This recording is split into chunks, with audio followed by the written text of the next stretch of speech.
Je vous propose aujourd'hui de lire et d'analyser une lettre que Charles Quint a écrite à Érasme le 13 décembre 1527 et qui concerne l'humanisme en Espagne.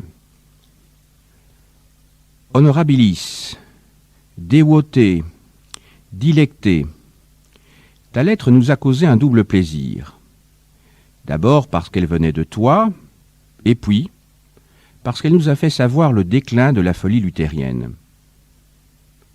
De ces effets, tu dois, le premier, à l'amitié singulière que nous te portons. L'autre, c'est nous qui te le devons, ou plutôt toute la République chrétienne. Car, par ton seul effort, elle a obtenu ce dont les empereurs, les pontifes, les princes, les universités et tant de forts savants hommes n'ont pu venir à bout jusqu'à ce jour. Tu t'es assuré par là, à notre grande joie, une louange immortelle en ce monde et une gloire perpétuelle dans l'autre. Et pour ce bonheur, nous te félicitons cordialement.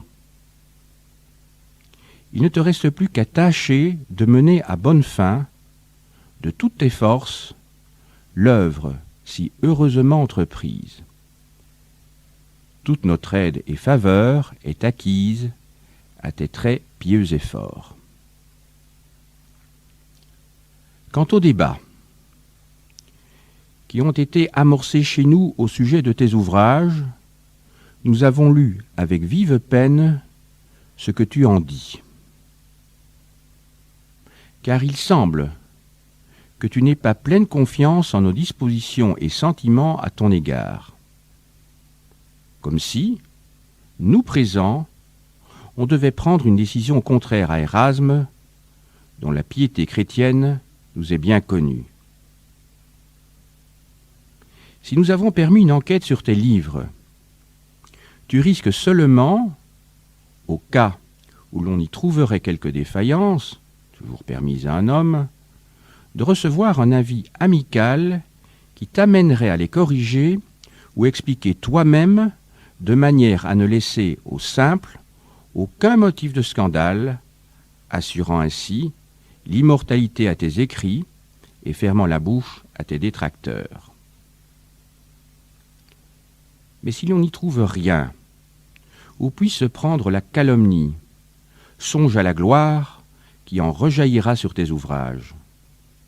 Donc, et bon courage, et sois assuré que nous tiendrons toujours le plus grand compte de ton honneur et de ta réputation. Nous avons fait jusqu'ici tout ce qui dépendait de nous pour la paix de la République. Nul n'a lieu d'en douter. Ce que nous faisons maintenant, et ce que nous ferons encore pour la même cause, nos actes le feront bien voir. La seule chose que nous te demandons, c'est de nous recommander toujours en tes prières en Christ Tout-Puissant. Fait en notre cité de Burgos, le 13 décembre, l'an du Seigneur 1527, et de notre règne romain le 9e. Charles, par ordre de Sa Majesté impériale, Alfonso de Valdés.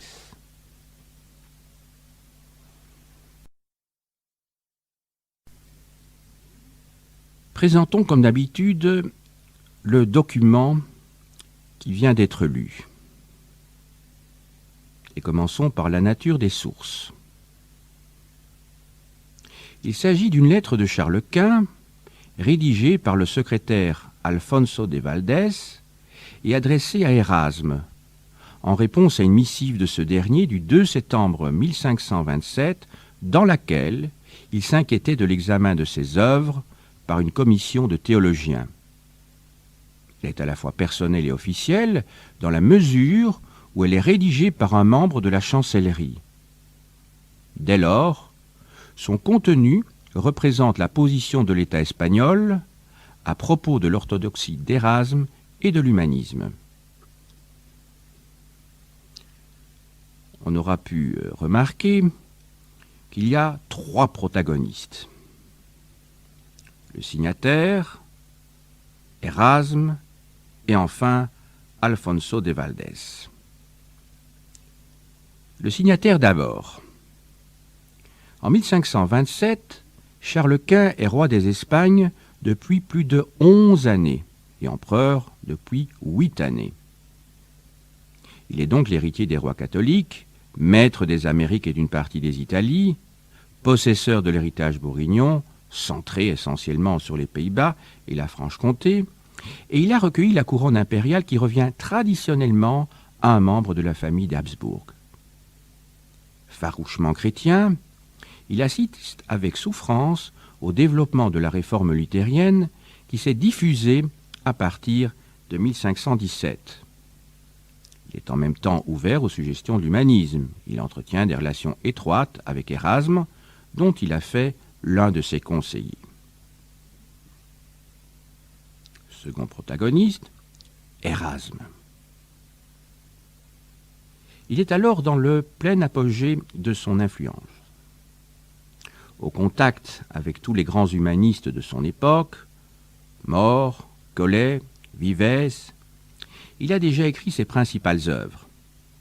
Les Adages, l'Éloge de la folie, son Nouveau Testament, dédié à Léon X, et ses colloques. Il a composé en 1516 pour Charles de Habsbourg son Institutio Principis Christiani. Après des séjours en Italie, en Angleterre et aux Pays-Bas, mais jamais en Espagne, il s'installe en 1521 à Bâle. Depuis les débuts de la Réforme, il est sans cesse sollicité d'intervenir dans les querelles doctrinales. Luther lui demande de rester indépendant et neutre. En vain. Il écrit le De Libero Arbitrio, traité dans lequel il rejette la prédestination. Luther réplique par le De Servo Arbitrio, où il défend la prédestination. Charles Quint recherche son appui pour restaurer l'unité des chrétiens en un moment où l'érasmisme a un immense écho dans la péninsule ibérique. Le succès de la traduction de l'Enchiridion de 1524 vient encore de le montrer. Troisième protagoniste enfin, Alfonso de Valdés. Parfait représentant de ces Espagnols qui se sont dévoués corps et âme à la cause de Érasme, il est dans les années 1520 secrétaire du roi. Formé auprès du chancelier Gattinara et de Maximiliano Transilvano, secrétaire chargé des lettres en latin, il a rédigé pour un autre humaniste, Pierre Martyr d'Anguillera, le récit des grands événements auxquels il a assisté, comme le couronnement de Charles Quint et la diète de Worms. Il connaît de près tous les problèmes liés à l'humanisme et à la réforme. Dans les bureaux, il continue d'affirmer la tradition érasmisante que Gattinara, Transilvano et le secrétaire Nicolas ont imposée. S'il échoue à faire verser à Érasme sa pension de conseiller, il le défend contre les orthodoxes intransigeants de Louvain et d'Espagne.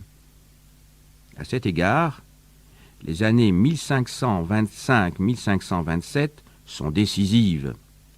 Érasme, qui se sent menacé, vient de lancer un appel au secours à Gattinara, à Valdés et au souverain. Passons maintenant à l'analyse de la lettre. La lettre impériale souligne le rôle d'Érasme et de Charles Quint face à la Réforme et pose le problème de l'orthodoxie de l'humanisme. Elle s'articule autour de 3 thèmes. Le premier concerne le rôle d'Érasme par rapport au luthéranisme. Le second s'intéresse à la position d'Érasme en Espagne où, malgré les gages donnés à l'orthodoxie, il n'est pas lavé du soupçon d'hérésie. Le troisième évoque implicitement le rôle tenu par Charles Quint dans la lutte contre la Réforme, son souci de pacifier la République chrétienne et sa volonté d'assumer la monarchie universelle. En ce qui concerne le contexte, maintenant, il faut d'abord considérer la situation intérieure de l'Espagne, qui sort à peine de la crise des Comunidades de Castille et des Germanias de Valence, révolte des villes contre le pouvoir central, à quoi s'ajoutent les premières atteintes à l'unité religieuse avec le mouvement des Illuminés, Alumbrados, et la résistance de l'islam et du judaïsme. La cohésion de la foi est menacée. À l'extérieur ensuite, la crise dans le Saint-Empire, la guerre des paysans et la montée en puissance des princes, le péril turc et l'affaiblissement de la France, la défaite de Pavie date de 1525 et le traité de Madrid de janvier 1526, poussent Charles Quint à imposer une paix et une monarchie impériale, qu'il aimerait voir cautionnée par les humanistes, pourtant plus soucieux de paix entre les États que de politique armée. Un seul point noir, mais important. L'hostilité de la papauté à la politique espagnole gêne considérablement l'action de l'empereur.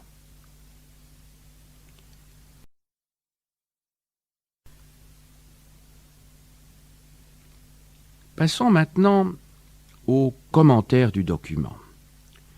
J'aborderai successivement 3 points. Le premier, Érasme et Luther. Le second, les relations entre Érasme et l'Espagne. Et enfin, les liens entre Érasme et Charles Quint. Premier point donc, les relations entre Érasme et Luther. Il faut d'abord lire la lettre impériale en fonction des problèmes soulevés par le succès de l'humanisme et la naissance de la Réforme. L'audience espagnole pour l'humanisme a été précoce et vive. La réforme du clergé régulier et séculier, sous la conduite de Cisneros, l'a facilité. L'université d'Alcalá de Henares est le bastion des idées nouvelles. Celles-ci reçoivent, dans les années 1515-1517, l'appui de Charles de Habsbourg et de ses conseillers, Chièvre, Gattinara, par exemple, quand ils prennent le pouvoir en Castille et en Aragon. Ils ont une connaissance directe de l'humanisme qu'ils font partager aux élites espagnoles. Le souverain, depuis ses années de formation en Flandre, est lui-même lié par une amitié singulière avec Érasme. Il en a fait son conseiller et il est en correspondance avec lui. Il est au courant des rénovations intellectuelles et spirituelles proposées par les humanistes. Depuis la fin du XVe siècle, la République chrétienne est en crise. L'Église ne répond pas aux aspirations des chrétiens, qui cherchent plus de piété et moins de formalisme. Dans ce climat apparaît la folie luthérienne. Il faut donc présenter ici le parcours de Luther, qui se met en marge de l'Église au moment de l'affaire des indulgences de 1517. Ce dernier fait afficher sur la porte de l'église de Wittenberg 95 propositions qui les condamnent. Il ne faut pas oublier que les temps sont propices aux critiques. En 1511, Érasme a publié l'Éloge de la folie, pamphlet très virulent contre l'Église romaine. La révolte luthérienne a un énorme écho. En 1520, Léon X excommunie Luther. Charles Quint le fait comparaître devant la diète de Worms. Ayant refusé de se rétracter, le révolté est mis au banc de l'Empire en mai 1521. La réforme se répand dans les années 1522-1527 comme feu sur paille, à partir d'une base doctrinale cohérente et simple. Cette diffusion entraîne des troubles sociaux, des révoltes, des guerres et la sécularisation des biens de l'Église dans de nombreux États du Saint-Empire. Charles Quint, en tant qu'empereur, veut rétablir la concorde. Prisonnier de sa politique extérieure, il cherche pendant longtemps la réconciliation doctrinale avec les rebelles. De son côté, l'humanisme sort déchiré de la prédication luthérienne. Certains de ses membres se rapprochent du réformateur, dans lequel ils voient le continuateur de leur œuvre, mais d'autres refusent de le rejoindre. C'est le cas d'Érasme. Il soutient d'abord le moine de Wittenberg en lui assurant la protection de l'électeur de Saxe et en écrivant à Rome en sa faveur. Mais en réalité, il y a un fossé profond entre les deux hommes. Par le traité du libre arbitre, l'humaniste de Rotterdam prend, en 1524, la responsabilité de la rupture. Dans ce texte, il souligne la bonté naturelle de l'homme, la liberté du chrétien, sa coopération au salut. Cette dissension a renforcé, à l'évidence, la position de Charles Quint et des orthodoxes. Mais il est difficile de soutenir, comme le fait la lettre du souverain, qu'Érasme a obtenu ce à quoi les autorités politiques et religieuses ne sont pas parvenues. En fait, il est difficile de parler de déclin du luthérianisme alors qu'il se répand dans les années 1525-1527. Toutes les tentatives de conciliation échouent et d'autres mouvements de réforme apparaissent, par exemple les sacramentaires ou les anabaptistes. Il est donc nécessaire de nuancer le rôle d'Érasme, même si sa rupture avec la réforme est un grave échec, mais surtout personnel, pour Luther. Deuxième point abordé dans le commentaire de cette lettre. Les relations entre Érasme et l'Espagne. Bien que réservé par rapport aux luthériens, l'humaniste est suspect aux yeux des orthodoxes. Au début de l'année 1527, le chancelier Gattinara reçoit un appel au secours d'Érasme qui, menacé par certains théologiens de Louvain et d'Espagne, craint d'être condamné pour hérésie. Sa défense s'organise au cœur même de la chancellerie grâce à Alfonso de Valdés et l'appui de certaines autorités religieuses comme le primat de Tolède, Alfonso de Fonseca.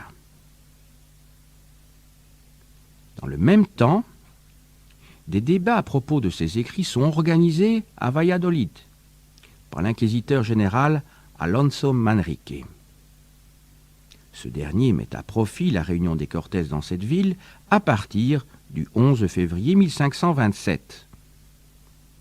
Les supérieurs des ordres monastiques y avaient été convoqués. Dès lors, rien de plus facile que de les réunir dans une conférence sur les ouvrages d'Érasme. L'initiative était à droite.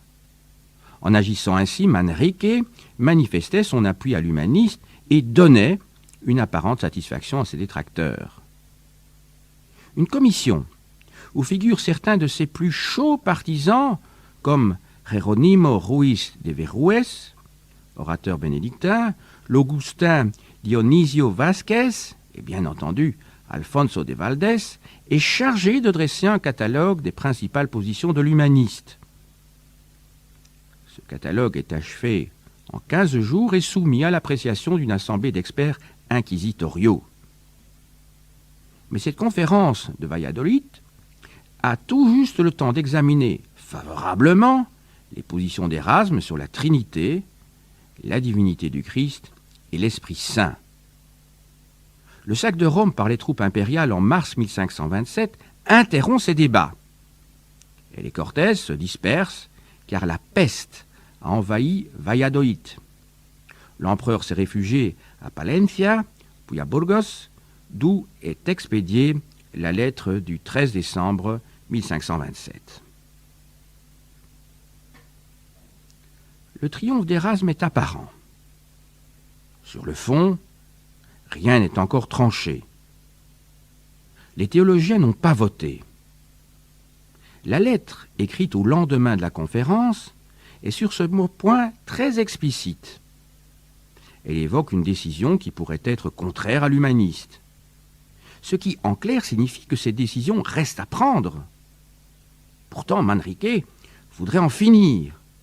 Mais, en l'absence du souverain, il ne peut se prévaloir, pour soutenir le maître de Rotterdam, que d'un bref du pape, qui n'approuve pas tous ses écrits, mais seulement ceux où il prend parti contre Luther.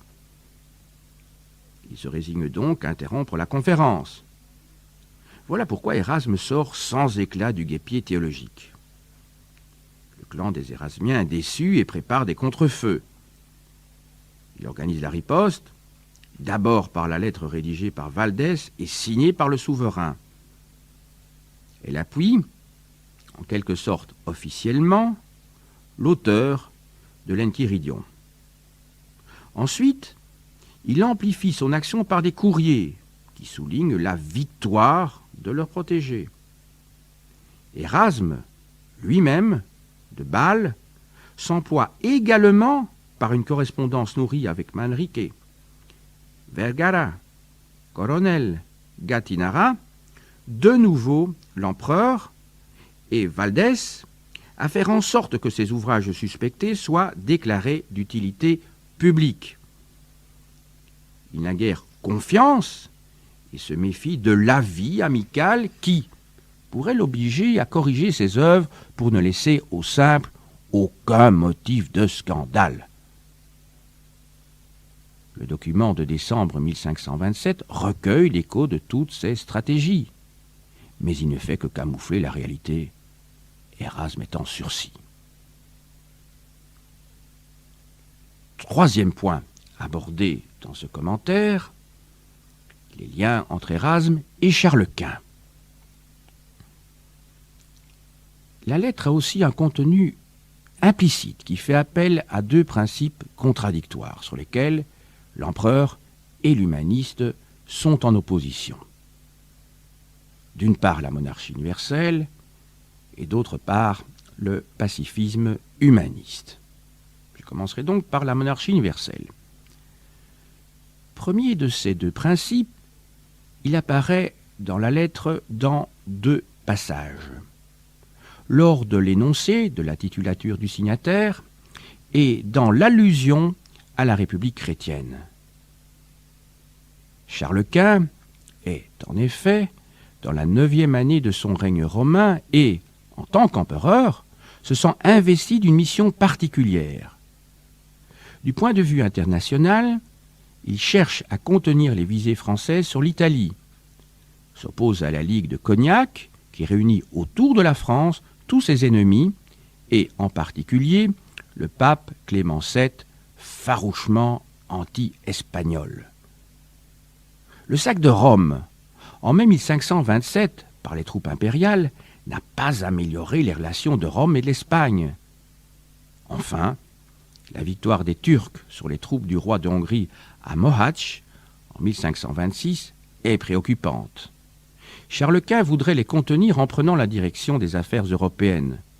Du point de vue religieux, l'empereur, sans cesse préoccupé par les divisions, lance l'idée d'un concile général pour ramener la concorde. La papauté n'y est pas encore favorable. Pour régler l'ensemble de ces problèmes, Charles Quint et sa chancellerie développent une sorte de messianisme impérial. Après le traité de Madrid, il croit le moment venu d'imposer par le principe de monarchie et d'hégémonie universelle l'ordre impérial en Europe. Deuxième principe sur lequel l'empereur et l'humaniste sont en opposition, le pacifisme humaniste. Celui-ci s'oppose à l'idéologie impériale. Érasme n'est pas favorable à une stratégie mondialiste, même si l'humanisme, sous l'impulsion de Cisneros, a déjà reçu la tentation de conduire par les armes une politique d'inspiration chrétienne, à la suite de la prise d'Oran par les Espagnols en 1509. Le mouvement humaniste ne partage pas les rêves impériaux d'hégémonie. Il donne plus de prix à la paix entre les princes, comme Érasme l'indique dans une lettre écrite à François Ier le 16 juin 1526 et dans son colloque Puerpera, où il s'exprime sur la situation internationale. Les armes doivent se taire pour restaurer la concorde entre les chrétiens. En ce sens, il s'oppose aux propositions plus engagées de Charles Quint. Pourtant, dans les années 1527, ces deux conceptions pourraient être renvoyées dos à dos. La politique caroline est mise à mal par le sac de Rome, la présence des Turcs en Hongrie, les divisions des Allemands et les difficultés financières à la suite du refus des Cortés de voter des ressources nouvelles. L'idée d'universitas Christiana, chère aux humanistes, est également caduque. La paix qu'ils souhaitent est rendue impossible par les visées hégémoniques des princes et des monarques. Au niveau politique, Érasme est déjà marginalisé. Bientôt, il le sera également, en Espagne du moins, d'un point de vue religieux. Il est temps de conclure, et voyons quel est l'intérêt et la portée de ce document, de cette lettre. La lettre à Érasme avait été rédigée également en fonction du public espagnol. Fait exceptionnel, l'humaniste ne la publia pas dans son recueil de correspondances de 1529, où il inclut, en revanche, sa propre lettre du 2 septembre à l'empereur.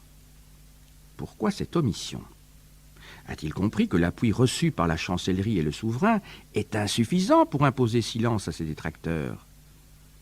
A-t-il l'intuition des événements à venir ? Cette correspondance eut pourtant un retentissement immédiat en Espagne. Les deux lettres ont parcouru, sous forme manuscrite, toute la péninsule savante et religieuse.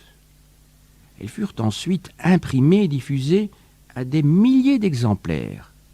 Et bien qu'à Valladolid, la conférence n'ait pas tranché le cœur des débats, on savait désormais, grâce au courrier du 13 septembre 1527, que rien d'hérétique n'avait été trouvé dans les écrits de l'humaniste examinés.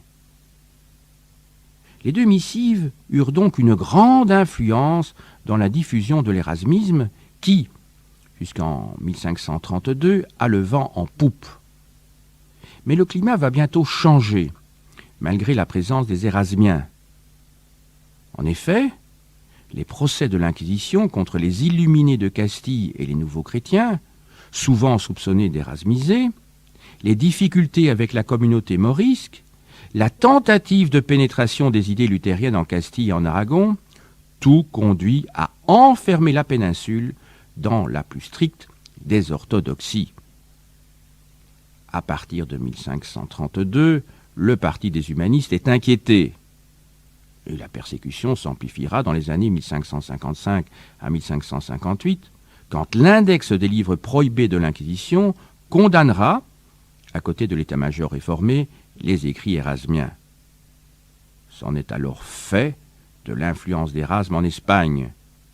Le maître de Rotterdam aura eu le temps de voir, avant sa mort en juillet 1536, son œuvre non seulement suspectée en péninsule, mais encore ses espoirs de concorde s'effondrer en Europe. En fait, dans les années 30 du premier XVIe siècle, l'humanisme est pratiquement en état de survie.